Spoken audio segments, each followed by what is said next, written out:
Mysterious facts about the Knights Templar will have you searching for buried treasure. To start, the Knights Templar were warrior monks. But make no mistake, the Knights Templar were by no means white-collar bankers. They were warrior monks who had been training in armed combat and warfare since the age of 7. To be initiated into the order, you had to be a knight already. This idea is quite peculiar, seeing as things like poverty and chastity traditionally characterize a monkish lifestyle. The concept of a monk riding a horse into combat, decked out in chainmail and bearing a double-edged sword, runs counter to how many people think of monks. What is particularly surprising is that these monks were not just soldiers, they were vicious. If you were faced with an entourage of Knights Templar, mounted on horseback and carrying their weaponry, your best option would be to run in the other direction. They were characterized by the brutality that far exceeded that of the peasant armies. One way that they might be recognized as monkish, however, is their poverty. Even though the order itself was incredibly wealthy, to join, a knight had to sell the order all of his possessions.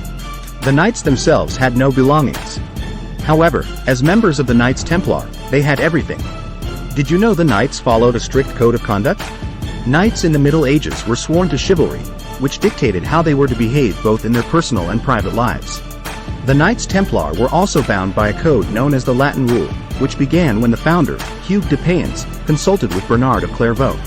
The Latin Rule specified that the knights were never to leave a battle until the order's flag was waving over the battlefield. They were to die instead of retreat. They were never to be taken captive so that ransom money could never be paid for them. Instead, they were to commit suicide. Ultimately, the reward was heaven. Knights became bound by the Latin Rule when they were first initiated into the order. However, as it was a secret society, little is known about what the initiation rites were. The order came to be viewed as a church within a church, due to its autonomy, so some speculate that the initiation rites included mystical rituals that would be seen as adverse by the church. Whatever the case, members of the Knights Templar were to never, ever break the Latin Rule. Next, the Knights Templar were accountable only to the Pope.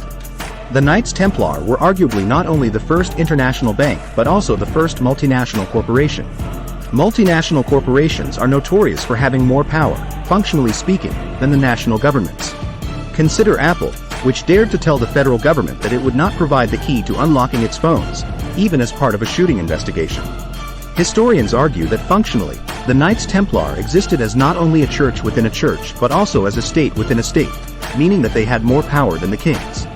To solidify that power, in 1139, Pope Innocent II issued a papal bull, an authoritative statement from the Vatican, that claimed that the Knights Templar were accountable only to the Pope.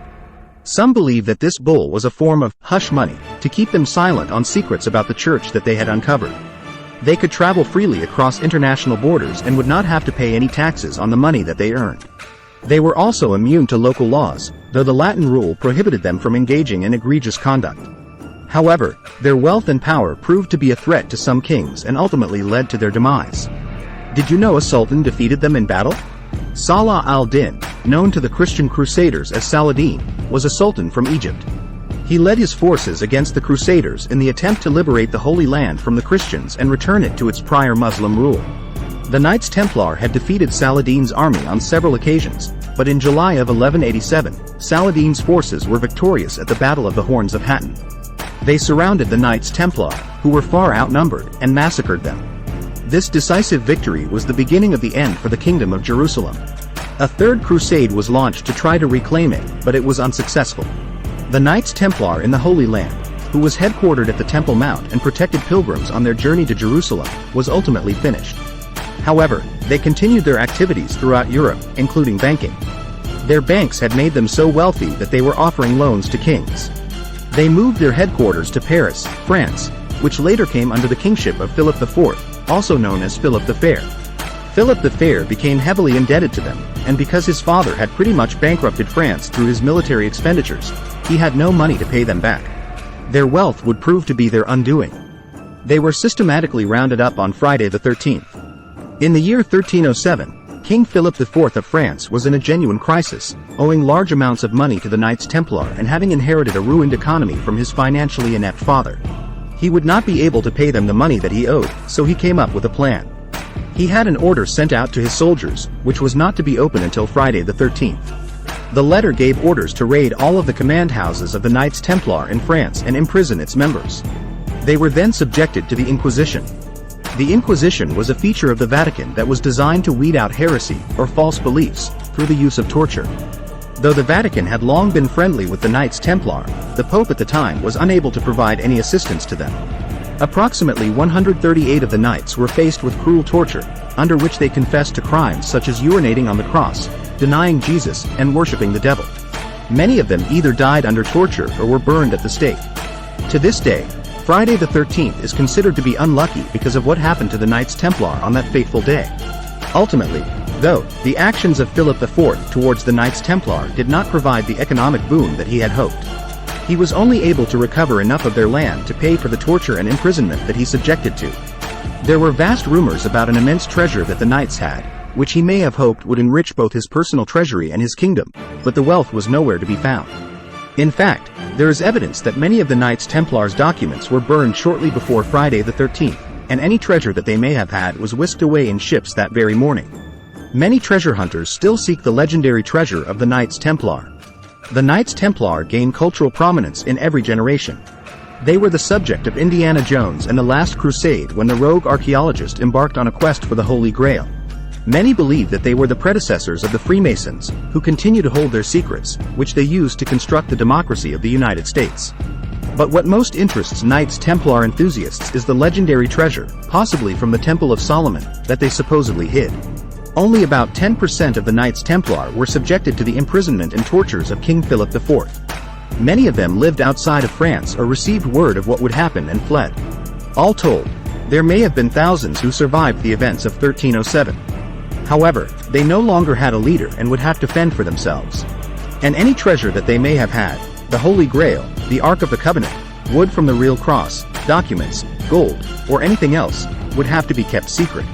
Some believe that the Knights Templar may have traveled to the New World. The evening before Friday the 13th in 1307, there was a fleet of 18 ships belonging to the order docked at a harbor in France. The next day, the fleet had disappeared, and there is no documentation as to what happened to them. Circumstantial evidence suggests that a group of knights may have carried their treasure onto the ships and set sail for shores beyond mainland Europe. Many of them had descended from the Vikings, so the theory suggests that they first sailed to Iceland, then Greenland, and finally to the New World, long before Columbus. Some believe that the purported treasure at Oak Island in Nova Scotia is of Templar origin, seeing as there is Templar iconography around the site. Others believe that the treasure may be buried somewhere in the crypts of Rosslyn Chapel in Scotland.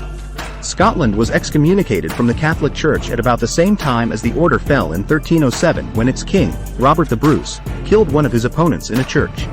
It may have been seen as a haven for those fleeing the church. Circumstantial evidence suggests that they may have come into contact with the Sinclair family, the proprietors of Rosslyn Chapel, where they buried their treasure.